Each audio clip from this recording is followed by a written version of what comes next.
بدأت حكاية شرف العربية عندما اختارها الله لتكون لغة كتابه وشريعته، حتى بلغت اللغة العربية بفضل القرآن الكريم مدى لم تبلغه أي لغة أخرى في الدنيا. فالعربية لغة كل مسلم، والعربية لغة الأمة قاطبة، والعربية لغة أهل الجنة. Assalamu alaikum warahmatullahi wabarakatuh. Tunaendelea na vipindi vyetu vya lugha ya Kiarabu, darsa ya 18. Katika darsa hii tutazungumzia aina za mu'arabat katika majina. Tulizungumzia hapo mwanzo al-mu'rab wal mabni, na kwa ufupi al-mu'rab na al-mabni, huruf zote ni mabniya. Kwa upande wa vitendo vingi ni mabniya, yani aslia katika vitendo viwe mabni, ama katika majina asli viwe mu'rab. Kwa hiyo majina mingi ni mu'rab isipokuwa machache tu. Na tulizungumzia fi'l mudhari', bina'ul mudhari', wakati gani kwa mabni, bina'ul amr, bina'ul madhi. Tukazungumzia pia mfano wa huruful jarri ambazo ni mabniya, na leo tutazungumzia inshallah, na pia katika darasa zinazofuata tutaendelea na mfumo huu wa kuzungumza majina ambayo ni mu'arabat, kuyachambua. Kabla ya kulitia i'rab jina lolote ambalo utaliona katika sentensi, lazima kwanza uliainishe, ulifahamu, je, hili jina ni mu'rab au mabni, na kama ni mu'rab ujue ni aina gani ya mu'rab, kwa sababu mu'rab zipo aina nyingi na kila aina ina njia yake ya kuichambua. Kwa hiyo leo tutaanza na aina ya kwanza ambayo inaitwa al-ismul mufrad. Al-ismul mufrad, hizi mu'arabat kiujumla jamala tunaweza kuzigawa katika makundi mawili. Kundi la kwanza ismun yu'rabu bil harakat. Kundi la kwanza ni lile ambalo linairabiwa kwa asli kwa haraka, yani ikiwa marfu', kwa mfano fa'il unairabu kwa dhamma wa alamatu raf'ihi dhamma, na ikiwa ipo mansub, kwa mfano maf'ulun bihi unasema mansub wa alamatu nasbihi al-fatha, na ikiwa majrur wa alamatu jarrihi al-kasra. Yani inairabiwa kwa harakat nne hizi ambazo tunazijua maarufu: fatha, kasra, dhamma na sukun, na hii ndo asli. Lakini pia kuna kundi la pili ambalo hili limetoka nje ya asli, badala ya kuirabiwa kwa harakati linairabiwa kwa herufi, kwa harfu. Yani alama ya rafa haitakuwa tena ni dhamma bali ni waw iliyoko mwisho. Alama ya nasb haitakuwa tena ni fatha bali itakuwa ni ya, kama tutakapokuja kuchambua. Kwa hiyo tutalianza hili kundi la mwanzo, ambalo kundi la mwanzo ndani yake kunaingia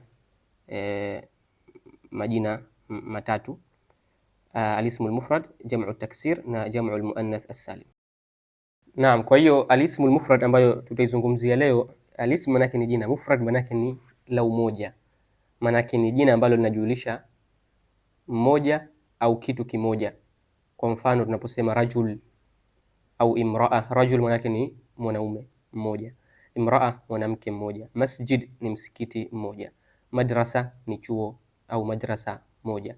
Yani mufrad ni jina ambalo linajulisha umoja, halijulishi wingi wala halijulishi uwili, yani ni umoja peke yake. Kwa hiyo jina hili ya arabu yake inakuwa ni kwa harakat.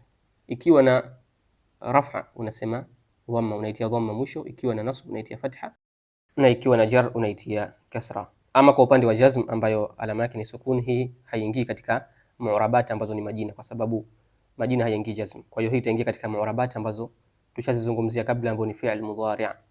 Tutoe mfano: dhakara at-talibu darsahu fil masjid. Dhakara at-talibu darsahu fil masjid. Dhakara ni kitendo fi'l madhi mabni ala al-fath. At-talibu mwanafunzi, hili at-talib ni ismu mufrad kwa sababu linajulisha mmoja. Kwa hiyo tunapotia rabu tunasemaje? At-talibu fa'ilun marfu' wa alamatu raf'ihi dhammatun dhahiratun ala akhiri. Unapotia rabu si lazima utaje kwamba ni ismu mufrad, la, hii uelewe tu katika nafsi yako kwamba ni ismu mufrad, ili ujue namna ya kutia rabu kwa njia sahihi, nayo ni kutia rabu kwa kutumia haraka ya mwisho, yani dhamma au fatha au kasra. Darsahu, darsa ni maf'ulun bihi na pia ni ismu mufrad, dars moja, maf'ulun bihi mansub wa alamatu nasbihi al-fathatu adh-dhahira ala akhirih. Zain, na hapo hiyo ni dhamir muttasil, yani darsa yake hiyo tutaichambua baadaye inshallah. Fi ni harfu aljar, na almasjidi ismun majrur wa alamatu jarrihi alkasratu adh-dhahira ala akhirih, kwa sababu pia ni ismun mufrad. Mfano mwingine tunasema swada Khalidun swaidan, amewinda Khalid kiwindo. Khalidun ni ism mufrad, inajulisha mtu mmoja. Unasema fa'ilun marfu' wa alamatu raf'ihi dhammatun dhahira ala akhirih. Na swaidan ni kiwindo kimoja, kwa hiyo pia ni ism mufrad. Kwa hiyo hapa inakuwa ni mansubu, alamatu nasbihi alfathatu adh-dhahira ala akhirih. Kwa hiyo ism mufrad ni kitu chepesi kabisa katika aina hizi za mu'rabat.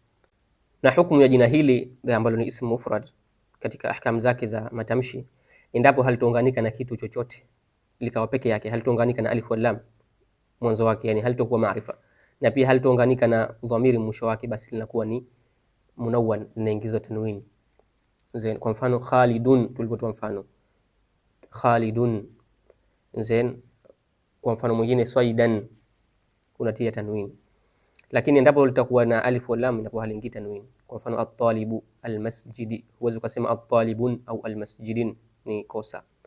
Na pia likiunganika na dhamiri mbele yake, kwa mfano darsahu, huwezi kusema darsanhu, darsahu unaifuta tanwini. Au hata kama halikuunganika na dhamiri lakini likaegemezwa na jina jingine mbele yake, basi pia tanwini itaondoka, kama tutakavyokuja kuchambua katika somo la idhafa. Na hii tanwin, unapotia tanwin mwisho wake katika upande wa nasb, tanwin ya fatha na kusudia tanwin ya nasb, ikiwa ni mansub unaongeza alif mwisho wake katika uandishi. Zain, na endapo utasimamia, unaposimama, yani kwa mfano hutounganisha maneno. Kwa mfano niliposema swada Khalidun swaidan, swada Khalidun swaidan, katika utamshi ilipozoeleka zaidi ni kusimamia kwa alif, lakini hii ni katika hali ya nini, ya tanwin ya fatha peke yake. Unasimamia kwa alif, unasema swada Khalidun swaida, swada Khalidun swaida, swaida, kana kwamba tanwini haipo. Hii alif ndio unasimamia nayo. Lakini endapo utaunganisha maneno, kwa mfano itakuwa ile neno swaida sio neno la mwisho, unaidhihirisha tanwin na alif inakuwa inabakia kama ni uandishi tu, ni pambo, lakini haitamkwi. Kwa mfano endapo tutaongeza maneno huku mwisho, yani ikawa ile neno swaidan si la mwisho, kuna maneno mbele yake tukaunganisha, basi hatuitamki alif. Kwa mfano tunasema swada Khalidun swaidan fil ghaba, swaidan fil ghaba, tunaweka tanwin. Lakini tukisimamia tuna uwezo kusimamia kwa alif, na hii ndio fasaha zaidi. Mpenzi mtazamaji, tumalizie kwa tamarini, mazoezi ambayo haya nitakuachia, ni homework, utaifanyia kazi. Mfano wa kwanza, zaidun aqilun, zaidun aqilun, utie i'rab. Zaidun i'rab yake inakuwa ni kama ni fa'il au mubtada, na aqilun hal kadhalika. As-sulhu khairun, as-sulhu khairun, hapa uelezee kwa nini khairun imepata tanwin na as-sulhu haikupata tanwin, na hali ya kwa yote ni asma mufrada. Halafu hal kadhalika pia katika al-amiru adilun, na pamoja na kuyatia i'rab. Zain, wa hadha, assalamu alaykum wa rahmatullahi wa barakatuh.